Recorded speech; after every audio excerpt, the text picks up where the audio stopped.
Sa atin pa rin top story, muling binuksan ng Senado ang investigasyon sa madugong engkwentro sa Mamasapan o Maguindanao na ikinamatay ng tinaguriang SAP-44.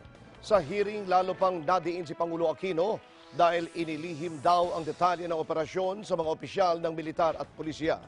Si Mean Corvera sa detalye. Inakusahan ni Senador Juan Ponce Enrile si Pangulong Aquino na itinago sa mga opisyal ng gobyerno ang Oplan Exodus para mahuli ang international terrorist na si Zulkifli Binhir alias Marwan. Sa muling pagbubukas ng investigasyon ng Senado, sinabi ni Enrile na malinaw na kinontrol ng Pangulo at ni dating PNP Chief Alan Purisima ang sitwasyon. 7. That President Aquino did not make any effective decision or issue any effective order or do any effective action as President of the Republic of the Philippines to prevent the barbaric slaying and slaughter of the PNP SAF troopers whom he knowingly and deliberately sent on a dangerous mission to capture Marwan and 2 other targets. And finally, 8. That to shield himself from any responsibility and accountability for the Mamasapano debacle, President Aquino deliberately hid or was hiding himself behind PDG Purisima. Iprinisinta ni Enrile ang 8 puntos na nagpapakita sa kabiguan ng Pangulo sa paghawak ng Oplan Exodus, ang pumalpak na operasyon para sa pag-neutralize sa teroristang si Marwan noong January 25, 2015. Pero nang malagas na ang buhay ng 44 na SAF commandos, prinotektahan ang sarili mula sa anumang pananagutan kung saan ginawang pangdepensa si dating PNP Chief Alan Purisima. I will seek justice for them and for all those who survive. I'm doing this for the people so that they will know the national leaders who failed them because of ineptness and lack of leadership. I'm doing this for the truth and for no one else. Kung pagbabatayan niya ang timeline ng nangyaring operasyon, malinaw na interesado lang ang Pangulo sa bangkay ni Marwan at hindi sa mga SAF members. Why was it left behind? Ano yung sinatanong niya na why was it left behind? He was interested in the body of Marwan. I was asking if why he was left there because it will be the evidence that Marwan was killed if I don't remember. He did not ask the condition of his troops.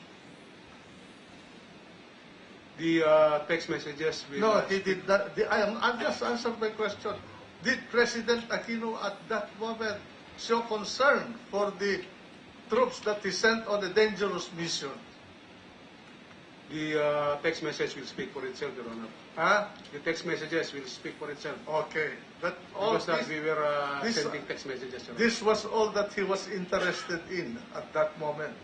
Tinangkapan ni Purisima na ipagtanggol ang Pangulo sa pagsasabing ang SAF ang nagplano at nagsagawa ng Oplan Exodus at siya lang ang nag-relay ng impormasyon sa Pangulo. Pinagdiskitahan rin ni Enrile ang dating Chief of Staff ng Armed Forces of the Philippines. Nag-init ang ulo ni Enrile dahil wala raw ginawa si Katapang lalo na nang hindi nito ipinadala ang kanilang air assets para iligtas ang napapalabang tropa ng pamahalaan. Pero depensa ni Katapang hindi coordinated ang operasyon at isang simpleng text messages lang ang ibinadala ni Purisima na lalong nagpainit sa ulo ng senador. Sabi ni Enrile bilang Chief of Staff, dapat may sense of criticality at hindi na dapat naghintay pa ng request sa isang emergency. Giit ni Enrile bumagsak ang chain of command noong napapalaban ang SAF troopers kaya nalagasan ng malaking tropa ang pamahalaan. Nagkasagutan naman sina Peñas at General Edmundo Pangilinan ng 6th Infantry Division ng Philippine Army dahil sa hindi pagresponde para iligtas ang naipit na SAF members. Iginiit ni General Pangilinan na hindi agad pwedeng magpaputok dahil hindi pa nila alam ang eksaktong coordinate. Yun po yung sinasabi ko, if we are talking about innovation, yun po ang ginawa natin because yun po ang nakikita nating response na kaya nating ibigay. Ngayon po, sabi ko nga, kung nagkaroon ng magandang koordinasyon at magandang papaplano, ang inyo pong armed forces could have given more. Pero nagtataka si Peñas nang dumirekta siya kay General Guerrero ng Western Mindanao Command saka tinawagan si General Pangilinan. Dito na anya gumalaw ang general, sunod-sunod na nagpaputok dahilan kaya nag-atrasan ang mga kalaban. Nagpaputok na sila ng kanilang mga baril o kanilang mga kanyon sa tangke. Wala po sir yung nagpaputok initially hanggang sa makarating sa drop-off point, then pumasok sila doon sa looban kasama yung mga sub-troops. Actually sir, 3 yung recommendation na nakuha din namin yun ng brigade commander. Ang unang recommendation is yung infantry po, then sir yung mechanized, then yung artillery. However, ang naipadala lang muna ay yung dalawa are the infantry at saka yung mechanized brigade. Dahil sa pagtuturoan ng mga opisyal, nagalit si Enrile. Nagtuturuan kayo eh. Sasalakayin tayo ng China at ganyan ang gagawin ninyo. Maleleche ang buong Pilipinas. Hindi lang kayo. Hindi naniniwala ang senador na walang kinalaman ang Pangulo sa nangyari.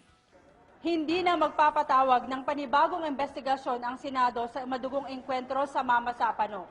Wala raw kasing bagong ebidensya o impormasyon na maaring magpabago pa sa committee report. Pero si Senador Juan Ponce Enrile kontento na sa kinahinatnan ng investigasyon. Mas luminaw raw kasi ang pananagutan ng Pangulo na wala itong ginawa para iligtas ang mga SAF commandos. Para sa Eagle News, may Ann Corvera. I am 1 with 25.